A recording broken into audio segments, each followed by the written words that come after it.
welcome to the day after the John Nicholls medal for season 2023. This is the recap. What a great night that was. Had a ball last night. Had an absolute ball. I've been to 3 best and fairest, 2019, 2022, after a couple of years out with COVID and lockdowns, and then 2023. I'll tell you what, the first one, 2019, there was a little bit of excitement because it was my first one and we finished the season kind of strongly. There's a bit of hope. Last year was a little bit morbid. It wasn't long after round 23, after we had lost to the Pies in the manner that we did. And obviously the best and fairest, it's still a good night. Everyone's there, everyone's together, but there was still that lingering feeling of the loss. And then last night, 2023, that was fantastic. We packed out the Crown Palladium, about 1,400 people there, and it was just a good time. And it was a celebration of, interestingly enough, what we have become as opposed to what we have achieved. So that was the sentiment that was coming from Luke Sayers and Michael Voss as well. They both spoke really well, and I think I did have a moment while I was listening to those speeches where I reflected on the different messaging that we now have coming from the club. And it was really about identity more than tangible achievements that, you can clearly identify. Very values-based. And so one thing I've been curious about, and I think a lot of people, some of the conversations I had last night were to this effect, where we were talking about, it's when you respond from failure or when you respond from pain, whereas now the conversation turns to how do we stay inspired. So great addresses, and I think again it just goes more to the maturity of the club and the group and everyone, and how we will view ourselves moving forward.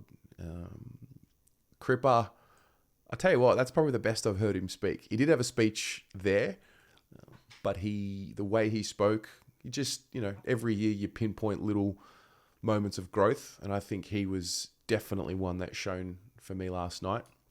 And then we had the awards count. That was fun.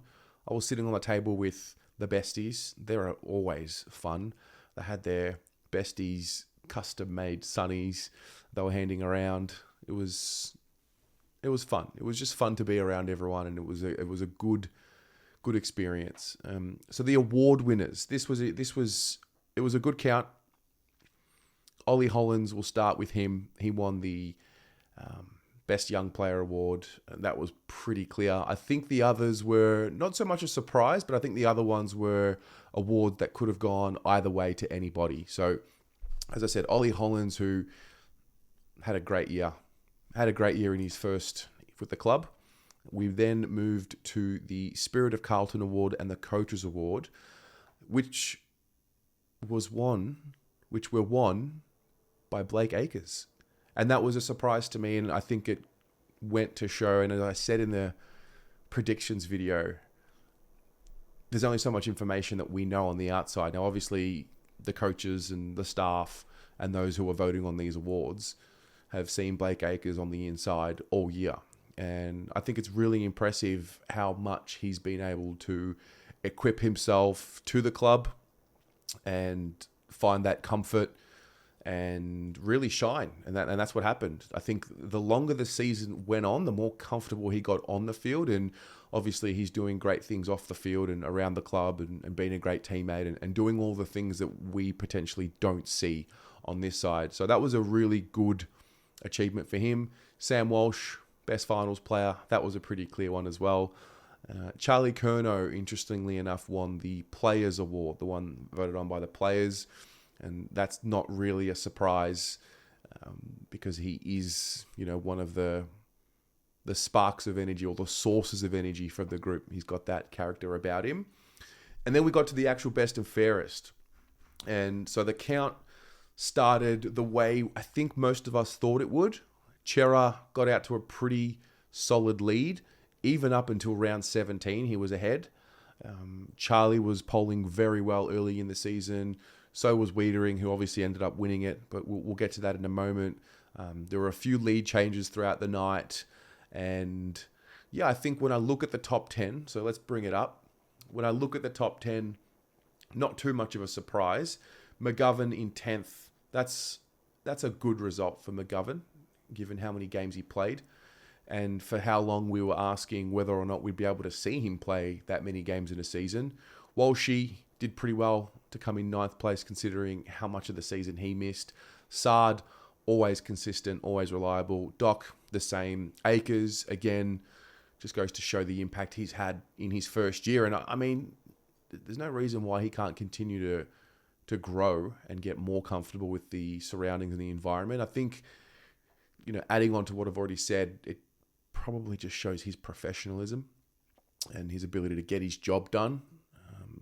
Coming into an environment where you don't know most of the people around you and be able to fit in and do your job. That was great. And then we get to the top 5. So Cripps, I think I might have underrated him a little bit. As I got to the night, I was thinking, the Brownlow medal was telling.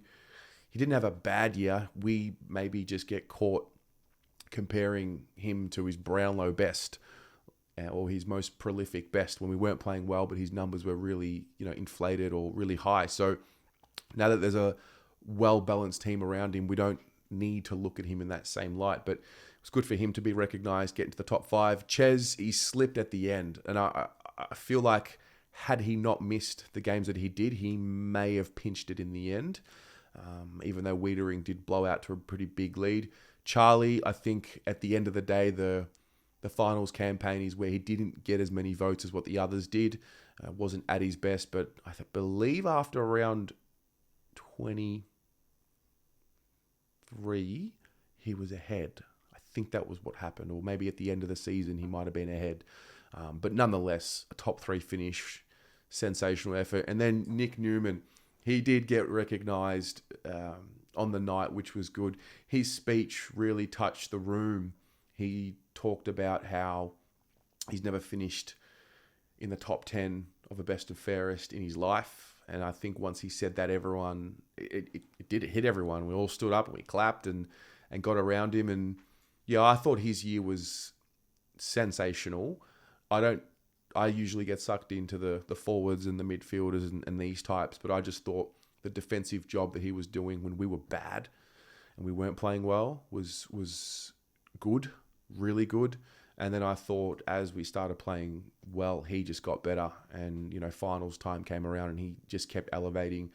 And then there was Jacob WEITERING. So when you zoom out, I think at the end of the day, our defense is the best line on the field for us this season.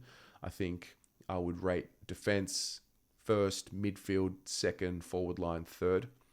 And so it was good to see that reflect in the voting, and the defenders got the rewards. And that's probably where you're going to get your defenders who get rewarded more so at a best and fairest, as opposed to an externally judged, media influenced award like a Brownlow medal or like a coach's award or something like that. So WEITERING winning his second was fitting.